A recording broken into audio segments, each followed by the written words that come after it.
So a couple of weeks ago, I made a sword, and I love my sword. It's huge. I want to make it again a little smaller and with a slightly different way of doing the constellations. So let's make a new sword. To do this, I required Fusion 360, my Bambu Lab printer, and a lot of patience.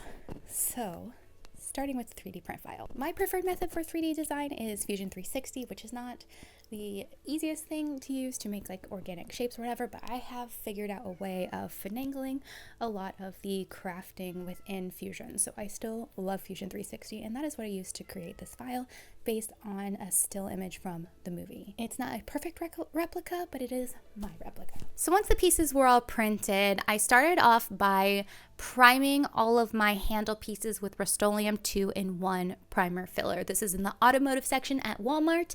You can also find it in the spray paint section at Lowe's. I use this for all of my props.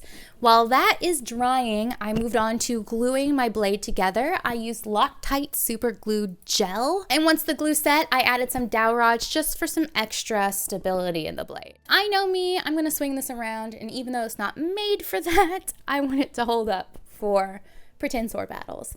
I did just hold the ends in place with a little hot glue before prepping the guard with some super glue and sliding the blade into the hole. Make sure to put quite a bit of glue on the inside of the guard to ensure that it had a nice grip against the blade itself. But the blade actually, it has a tight fit in this opening anyway, but the glue will make sure that the blade never falls out. This is PLA 3D print filament, so super glue is one of the best glues you can use, and this is one of my favorite brands. While that is drying, I have my sword actually propped up on sanding sponge so that the blade is level, and then I added some more super glue around the inside of the blade and the guard just to make sure everything is going to stay in place. It never hurts to use a ton of glue on props.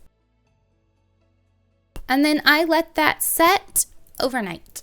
After that had fully set, I added 2 screws to the bottom of the blade inside the guard. This was to anchor the blade against the thickest part of the guard as just another precaution. This blade is not going anywhere. And finally, one last thing that I did was fill up the guard with a bunch of hot glue. This also adds a little weight to the guard, and it just feels nicer than when it's hollow. And once all of that has set, it's time to put the cover on the guard. I just used, again, a bunch of super glue and pressed the guard into place, and I held that there for a few seconds before letting it cure overnight. If I had clamps, I would have used those, but I do not. And finally, the last step before painting is to fill in all of my gaps with a wood filler and then sand all of that smooth before putting on several layers of Rustoleum primer and moving on to my favorite part, painting. Used a satin finish blue spray paint by Rustoleum as well. It was a 2-in-1. A little creative with the pink and white on the blade. So to start out, I used some Arteza white acrylic paint and stippled it on everywhere I wanted the pink to go.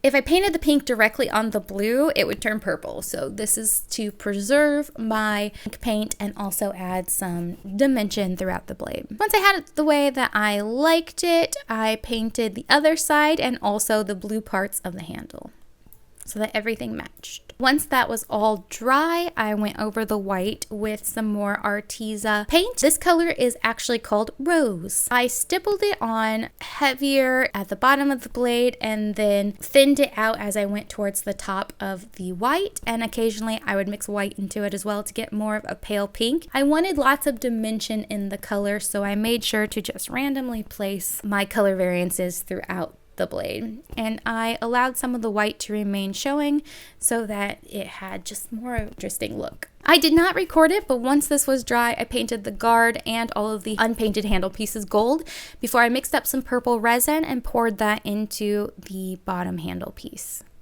And I used a pen to swirl around the mica powder for some interesting patterns. Finally, it's time to put all of this together. So this blade is made specifically for the handle to screw off for travel purposes. So all I had to do was screw everything together.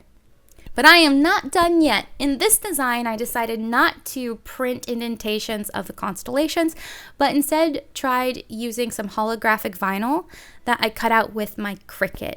I just thought that this might be a bit more of a fun look. So I designed the file as a perfect match to my original design, and then weeded all of that out and used some Cricut transfer tape to pick up the vinyl pieces and transfer them onto the blade. The trick here is to make sure you get all of the air bubbles out from beneath the vinyl. I also made sure to do this after I clear coated all of the paint. The vinyl seems to stick better to the clear coat than it did just bare paint. After I peeled off the transfer tape, I just ran my finger over everything to make sure it was nice and secure. Finally, once the resin had cured on the bottom of the handle, I was able to screw that in and the blade was complete. So what do you think about this style? Do you like the white constellations better than the holographic, or the holographic better than the white? I personally like the white better, but that's just me. There you have it. So if you like this video, make sure to hit the like button. Make sure to subscribe for more content from me. Hype this video if it is within the first 7 days of publication. And with that, I will see you in my next video.